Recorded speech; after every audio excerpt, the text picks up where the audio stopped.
আসসালামু আলাইকুম রহমতুল্লাহ ওবরাকাতুহু। হাসবুনাল্লাহ ওয়া নি'মাল ওয়াকিল, নি'মাল মাওলা ওয়া নি'মান নাসির। সুবহানাল্লাহি ওয়া বিহামদিহি সুবহানাল্লাহিল আযীম। বই মানুষের জীবনে উত্তম বন্ধু, তাই সময় পেলেই বই পড়ুন অথবা বই পড়া শুনুন। জুবাইর ইবনে মুতাইম রাদিয়াল্লাহু তার পিতা হতে বর্ণনা করেছেন, তিনি বলেন, হুজুর সাল্লাল্লাহু আলাইহি সাল্লাম বলেছেন, আমার 5টি নাম আছে। আমি মুহাম্মদ ও আহম্মদ, আমি আল মাহি, নিশ্চিহ্নকারী। আমার দ্বারা আল্লাহ কুফরকে নিশ্চিহ্ন করেন। আমি আল হাসির, সমবেতকারী। রোজ কিয়ামতে আমার পশ্চাদে মানবজাতিকে সমবেত করা হবে। এবং আমি আল আকিব, শেষ আগমনকারী।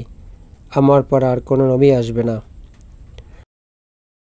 আয়েশা রাদিয়াল্লাহু আনহা হতে বর্ণিত, তিনি বলেন, হুজুর সাল্লাল্লাহু আলাইহি সাল্লামের যখন প্রাণ বিয়োগ ঘটে তখন তার বয়স ছিল 63 বছর।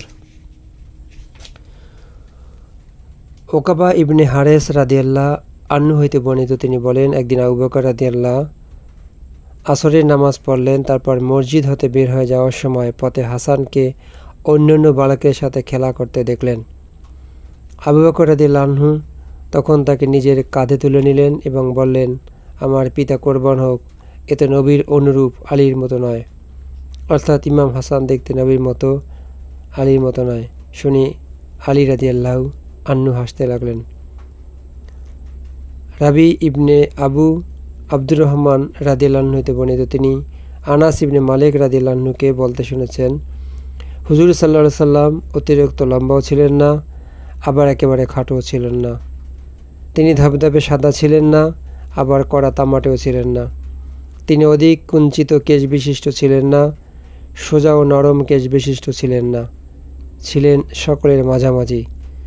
40 বছর বয়সে আল্লাহ তাকে নবুয়ত দান করেন। অতঃপর তিনি মক্কায় 10 বছর এবং মদিনায় 10 বছর অবস্থান করেন। তারপর আল্লাহ যখন তাকে উপহার দেন তখন তার মাথায় ও দাড়িতে 20 গাছি চুলও সাদা হয়নি। বারা ইবনে আবজেব রাদিয়াল্লাহু আনহু হইতে বর্ণিত, তিনি বলেন, হুজুর সাল্লাল্লাহু আলাইহি সাল্লাম মধ্যমাকৃতি বিশিষ্ট, লম্বা ছিলেন। তার 2 কাঁধের মধ্যবর্তী স্থান বেশ প্রশস্ত ছিল। তার মাথার কেশ 2 কানের লতি পর্যন্ত পৌঁছত।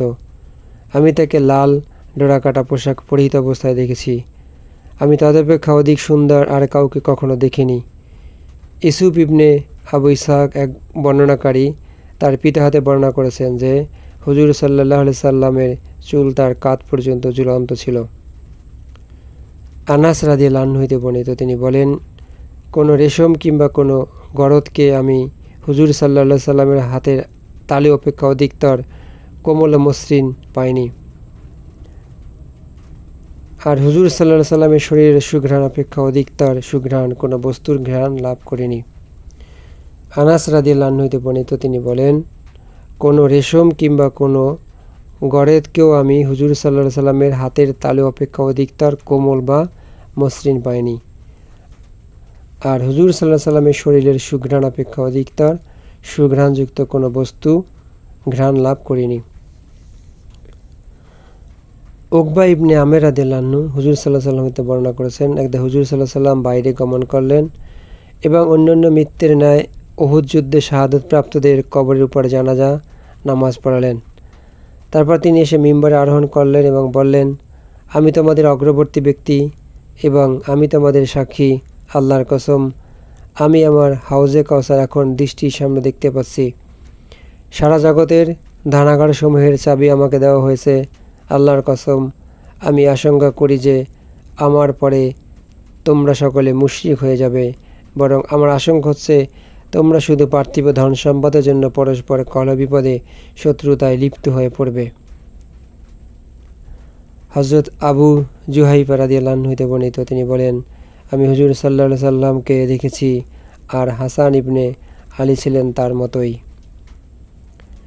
হযরত ইসমাইল ইবনে আবু খালেদ রাদিয়াল্লাহু আনহু হইতে বর্ণিত, তিনি বলেন, আবু জুহাইফা রাদিয়াল্লাহু আনহু থেকে শ্রবণ করেছি, তিনি বলেন, আমি হুজুর সাল্লাল্লাহু আলাইহি সাল্লামকে দেখেছি, হাসান ইবনে আলী তার মতনই ছিল।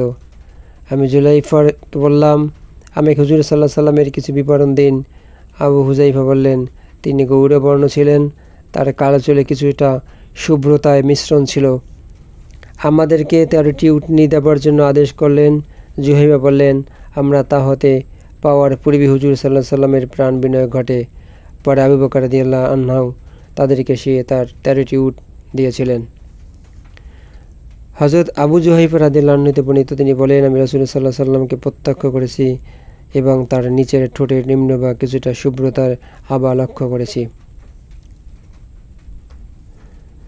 হযরত হারিস ইবনে উসমান রাদিয়াল্লাহু আনহু হতে বর্ণিত, তিনি হুজুর সাল্লাল্লাহু আলাইহি সাল্লামের সহচর আব্দুল্লাহ ইবনে বুশুর রাদিয়াল্লাহুকে এ বলে জিজ্ঞেস করলেন, বলেন তো হুজুর কি বৃদ্ধ ছিলেন? তিনি বললেন, তার উপরিভাগের কয়েক গাছি দাড়ি সাদা হয়েছিল।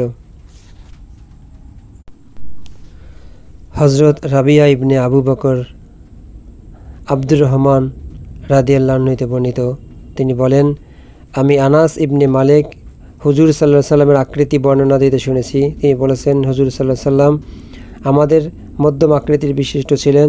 তিনি না লম্বা ছিলেন না খাটো ছিলেন।